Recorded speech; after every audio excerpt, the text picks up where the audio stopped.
Hello friends, मेरे digital classes में आप लोग का बहुत बहुत फिर से नए सेशन में स्वागत करता हूं। तो चलिए यहाँ पे जो है बाल मनोविज्ञान के बारे में हम पढ़ेंगे। आप सिलेबस उठा कर देखेंगे हॉस्टल वार्डन, जहाँ से आपसे 10 नंबर से क्वेश्चन आपसे पूछे जाएंगे। वहीं ये हॉस्टल वार्डन के साथ साथ ये आपको जो है सी टेट के लिए काम आएगा। सी टेट की तैयारी कर रहे होंगे, शिक्षाकर्मी भर्ती तैयारी कर रहे होंगे, सी जी टेट, हर स्टेट के जो टेट एग्ज़ाम है उनमें आपको जो है बाल विज्ञान जो है मनोविज्ञान जो है पढ़ना पड़ेगा। ठीक है जी। तो चलिए स्टार्ट करते हैं सेशन को। आज का पहला क्वेश्चन देखते हैं कि बाल विकास का इनका अध्ययन है। ठीक है, तो बाल विकास इनका जो अध्ययन है आपका जो है गर्भावस्था से लेकर, याद रखिए, गर्भावस्था से लेकर आपका जो है उनके जीवन पर्यंत तक। ठीक है, ये जो है आपका जो है बाल विकास कहलाता है। ठीक है, गर्भावस्था से जीवन पर्यंत तक के जो है इसमें अध्ययन होता है। तो इसका सी ऑप्शन जो है करेक्ट आंसर हो जाएगा। सेकंड क्वेश्चन देखते हैं, बाल मनोविज्ञान तथा बाल विकास में प्रमुख अंतर है। अध्ययन पद्धतियों में, क्षेत्र में, कार्य में या उपयोग में से कोई नहीं। ठीक है, तो यहाँ पे बाल मनोविज्ञान और बाल विकास में इसका मेन जो डिफरेंट किस में होता है, तो जो है क्षेत्र का होता है। ठीक है जी, तो ये क्षेत्र में यहाँ पे जो है डिफरेंट होता है। इसका बी ऑप्शन जो है करेक्ट आंसर हो जाएगा। चलिए थर्ड क्वेश्चन देखते हैं, बाल विकास इनका अध्ययन है बालकों के विकास के विभिन्न पहलुओं का, बालकों के व्यवहारों का, सी है विकास को प्रभावित करने वाले तत्वों का। तो बाल विकास इनका जो अध्ययन है उपयुक्त तीनों का है। ठीक है जी, बालकों के विकास के विभिन्न पहलुओं का भी, बालकों के व्यवहारों का, विकास को प्रभावित करने वाले तत्वों का भी, मतलब उपयुक्त तीनों का जो है डी ऑप्शन जो है करेक्ट आंसर हो जाएगा। अगला क्वेश्चन है चौथा, बाल विकास का अध्ययन महत्वपूर्ण है। ठीक है, तो बाल विकास का जो अध्ययन महत्वपूर्ण क्यों है, तो बालकों के सर्वांगीण विकास के लिए जो है महत्वपूर्ण है। ठीक है, इसका बी ऑप्शन जो है बालकों के सर्वांगीण विकास के लिए जो है बाल विकास का अध्ययन महत्वपूर्ण है। इसका बी ऑप्शन जो है करेक्ट आंसर हो जाए। पांचवा क्वेश्चन है, बाल मनोविज्ञान, याद रखिए, बाल मनोविज्ञान तथा विकासात्मक मनोविज्ञान में ये आपका अंतर है। क्षेत्र में, उद्देश्य में, दृष्टिकोण में, या तीनों में। ठीक है, तो यहाँ पे जो है क्षेत्रों में, उद्देश्य में, दृष्टिकोण में, मतलब उपयुक्त तीनों जो है बाल विज्ञान तथा विकासात्मक जो है मनोविज्ञान में अंतर है। इसका डी ऑप्शन जो है करेक्ट आंसर हो जाए।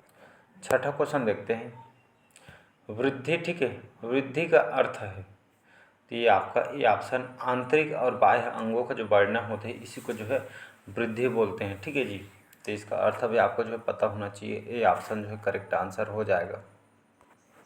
अगला क्वेश्चन है सातवां क्वेश्चन, विकास में होने वाले परिवर्तन होते हैं।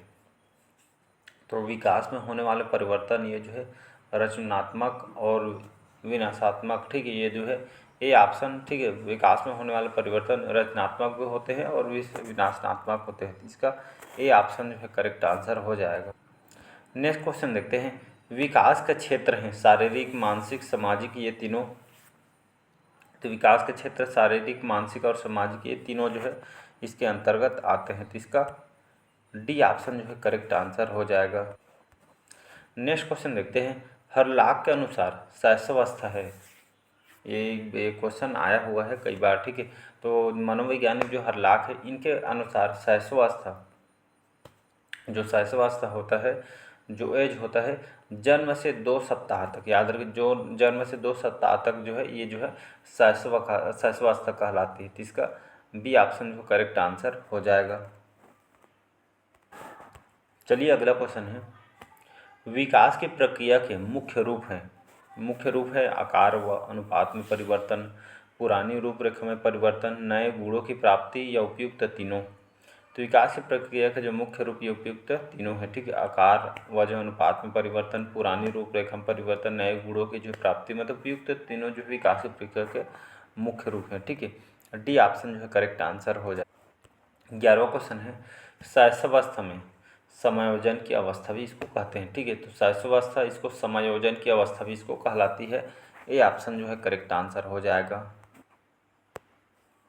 12वां क्वेश्चन है, नेक्स्ट क्वेश्चन है, हरलाख के अनुसार, जो मनोवैज्ञानिक हरलाख है इनके अनुसार बचपनावस्था की आयु है तो 2 सप्ताह से लेकर 2 वर्ष तक, याद रखिएगा, 2 सप्ताह से 2 वर्ष तक के जो है बचपनावस्था के जो इसको कहा जाता है हरलाख के अनुसार। ठीक है, अपने अपने जो है इन्होंने तर्क दिए हैं जो मनोवैज्ञानिक हैं, ठीक है। पूर्व बाल्यावस्था, ठीक है, तो पूर्व शालेयावस्था है, ठीक है। पूर्व बाल्यावस्था जो है, पूर्व शालेयावस्था इसको जो है कहा जाता है। बी ऑप्शन जो है करेक्ट आंसर हो जाएगा। 14 क्वेश्चन है, किशोरावस्था वह अवस्था है जो लगभग होती है 2 से 20 वर्ष तक, 3 से 2 वर्ष तक, 6 से 8 वर्ष तक या 2 से 8 वर्ष तक, ठीक है। तो किशोरावस्था अवस्था जो लगभग 3 से 2 वर्ष तक, तो आपका 3 से 2 वर्ष तक जो है ये आपका किशोरावस्था है, ठीक है, जो लगभग आपका 3 से 2 वर्ष तक होती है, ठीक है। बी ऑप्शन जो है करेक्ट आंसर हो जाएगा। अगला क्वेश्चन चलिए देखते हैं। 2 वर्ष के अंत तक बच्चों के कितने दांत निकल आते हैं, ठीक है। 2 वर्ष के अंत तक कितने दांत यहाँ पे निकल आते हैं? 10 दांत, 15, 20 दांत या 24 दांत है। याद रखिए जो है 2 वर्ष के अंत तक बच्चों के लगभग 20 दांत यहाँ पे निकल आते हैं, तो इसका बी ऑप्शन जो है करेक्ट आंसर हो जाएगा। अगला क्वेश्चन है 16वां क्वेश्चन, पूर्व बाल्यावस्था होती है, ठीक है। तो पूर्व बाल्यावस्था जो है ये कई बार ये भी क्वेश्चन आया हुआ है। तो पूर्व बाल्यावस्था की जो एज होती है 2 से लेकर 5 वर्ष तक, ये जो है पूर्व बाल्यावस्था के जो अंतर्गत आती है। इसका ए ऑप्शन जो है करेक्ट आंसर हो जाएगा। नेक्स्ट क्वेश्चन देखते हैं, शैशवावस्था में रक्तचाप होता है, ठीक है। तो शैशवावस्था में जो रक्तचाप कितना होता है, तो ये जो है कम होता है। ए ऑप्शन जो है करेक्ट आंसर हो जाएगा। चलिए अगला क्वेश्चन देखते हैं, बालकों के जो शारीरिक विकास में, ठीक है, बालकों के जो शारीरिक विकास में सबसे महत्वपूर्ण कारक कौन सा है? व्यायाम, स्वच्छता, पोषण और निद्रा। तो अगर बालकों को जो शारीरिक विकास में महत्वपूर्ण जो कारक होता है ये जो है आपका पोषण होता है, इसलिए बच्चों को बोला जाता है पोषण आहार दीजिए करके, ठीक है। ये जो है जो बच्चों में जो है अगर फास्ट ग्रो करना है तो ये जो है पोषण युक्त जो खाना उनको जो है प्रोवाइड किया जाता है, ठीक है जी। इसलिए बालकों में जो है शारीरिक विकास में महत्वपूर्ण योगदान ये जो है पोषण का होता है, ठीक है जी। इसका सी ऑप्शन जो है करेक्ट आंसर हो जाएगा। अगला क्वेश्चन देखते हैं। 19 क्वेश्चन है, लंबाई की वृद्धि पर प्रभाव पड़ता है, ठीक है। तो लंबाई की वृद्धि पर प्रभाव पड़ता है पिट्यूटरी ग्रंथि का, थायराइड ग्रंथि का, क्लोम ग्रंथि का या प्रजनन ग्रंथि। ये भी कई बार क्वेश्चन आपसे पूछे गए हैं, ठीक है। तो लंबाई की वृद्धि पे प्रभाव पड़ता है आपका पिट्यूटरी, ठीक है, पिट्यूटरी ग्रंथि का जो है प्रभाव पड़ता है। इसका जो है ए ऑप्शन हो जाएगा पिट्यूटरी ग्रंथि, ठीक है जी। ए ऑप्शन जो है यहाँ पे करेक्ट आंसर हो जाएगा।